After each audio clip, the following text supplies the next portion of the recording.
కావాల్సిన సంక్షేమం అభివృద్ధి రెండు పెట్టడం. ఒకసారి ఈ పరిస్థితుల్లో ఖచ్చితంగా గొడవ ఉండదు, అనుమానం లేదు. ఇప్పుడు నేను తెలుగుదేశం నాయకులు నన్ను తిట్టలేదు అలా అసలు నేనేం చెప్పట్లేదు, ఖచ్చితంగా తిట్టాం. నేను వాళ్ళు అన్నాం. కారణం చింతమనేని ప్రభాకర్ గారు. నేను చెప్పాను కదా, వాదోపదాలు ఉంటాయి 100%. వాళ్ళు రాకూడదు అంటారు, మేము ఎందుకు రాకూడదు అంటాం, జరుగుతాయి. మళ్ళీ మాట అనుకుంటాం, మళ్ళీ కలుస్తాం, మాట్లాడతాం. అవన్నీ ఇదంతా పార్ట్ అండ్ పార్ట్స్లో ఆఫ్ నేచర్ ఆఫ్ పాలిటిక్స్. రాజకీయాలు శాశ్వత శత్రువులు శాశ్వత మిత్రులు ఉండరు అనే దానికి ఇది ఒక ఉదాహరణ అనుకోవచ్చు సార్. అట్లాగా అది ఒక పడికట్టు అయిపోయింది. కానీ పదం నేను అంత తీసుకొని, కానీ కొంతమందిని శాశ్వత శత్రుతో నేను పెట్టుకున్నాను. వ్యవస్థల్ని బలహీనపరిచే వాళ్ళు ఎవరితోనైనా సరే, ప్రాథమిక మానవ హక్కుల ఉల్లంఘన జరిగే ఎవరితో నేను గొడవ పెట్టుకున్నాను. నేను జగన్మోహన్ రెడ్డి గారు అనుకోవచ్చా? అట్లా నేను చెప్పలేను. కానీ ఇప్పుడు మీరు నన్ను కూర్చోబెట్టి వైసీపీతో పొత్తు పెట్టుకుంటారని అడిగి నేను పెట్టుకున్నాను. ఎందుకంటే నా బేసిక్గా వారి విధానం నాకు నచ్చం.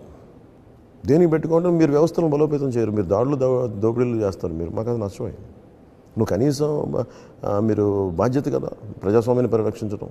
అసలు మీ వ్యవస్థలను బలోపేతం చేయమంటే దీనికి మరి what is the purpose of politics then? Is it రాచరికం అనుకుంటున్నారా, ఆధిపత్య ధోరణి అనుకుంటున్నారా, దొరల పాలన అనుకుంటున్నారా? కుదరదు అట్లా. You have to be committed, you have to committed for democracy. Kalyan గారు, జగన్మోహన్ రెడ్డి